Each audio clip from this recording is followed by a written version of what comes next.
This is the greatest financial experiment in human history, and most people don't even realize they're living right in the middle of it.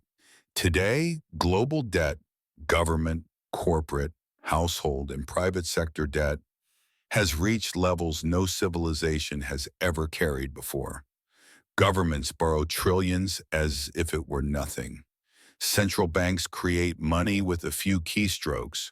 Families take out 30-year mortgages as casually as they do their daily shopping, and yet debt is still discussed as if it were normal, harmless, and endlessly sustainable. But the reality is far more unsettling. Throughout history, debt has never been innocent.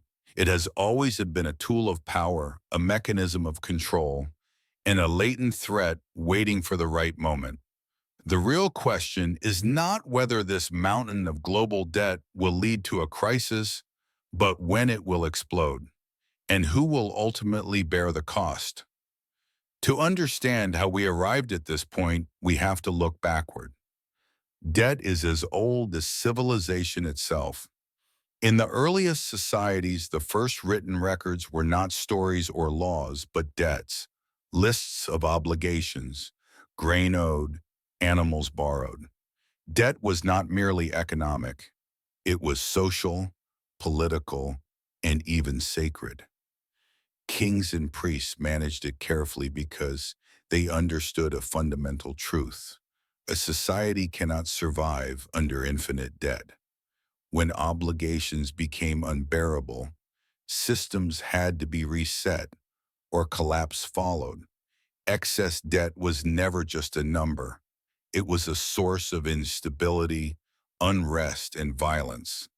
As civilizations evolved, debt evolved with them. During the Renaissance, credit replaced grain and livestock, and powerful banking families financed kings, wars, and empires. Yet the underlying risk remained unchanged. Spain's repeated bankruptcies in the 16th century showed that even empires overflowing with precious metals could drown in debt when ambition exceeded capacity. Over time, debt stopped being purely personal and became geopolitical. It funded wars, reshaped borders, and determined which powers rose and which fell. In the 20th century, debt reached an unprecedented scale. After the First World War, nations were burdened with obligations they could not realistically repay.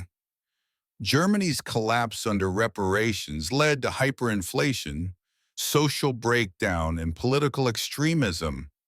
This was not simply an economic failure, it was a societal trauma that destabilized the world. Debt proved once again that it was not an accounting issue, but fuel for chaos. In 1944, the Bretton Woods system attempted to impose order and stability by tying currencies to gold through the US dollar. For a time, this created discipline, but discipline faded. As more money was printed than gold could support, the system strained. In 1971, the link to gold was severed, quietly removing the final constraint on debt. From that moment on, borrowing became limitless in theory. Central banks embraced the belief that interest rates and liquidity could manage every downturn. When growth slowed, debt increased. When crises hit, even more debt was applied as a cure. Each intervention postponed collapse while making the system larger, more fragile, and more unequal. The 2008 financial crisis exposed this reality. A system built on leverage and risk collapsed, financial institutions were rescued, and the burden was transferred to the public. It revealed with painful clarity who is protected when debt-fueled systems fail. Today, global debt exceeds $300 trillion, far surpassing the size of the global economy. In the United States, deficits grow year after year. In Japan, public debt has reached historic extremes. In China, obligations are obscured within local governments and shadow systems. Everywhere, debt continues to spread distorting incentives, inflating bubbles, redistributing wealth, and pushing today's costs onto future generations. History shows that debt always ends in one of three ways. It is repaid, inflated away, or defaulted on. Inflation now appears to be the preferred path, a silent tax that reduces the real value of debt while steadily eroding purchasing power. The final truth is simple and uncomfortable. Debt is not economics, it is power. Who lends, who borrows, and who is rescued during a crisis tells you everything about how the system truly works. If you fail to see the trap, you live inside it without realizing it.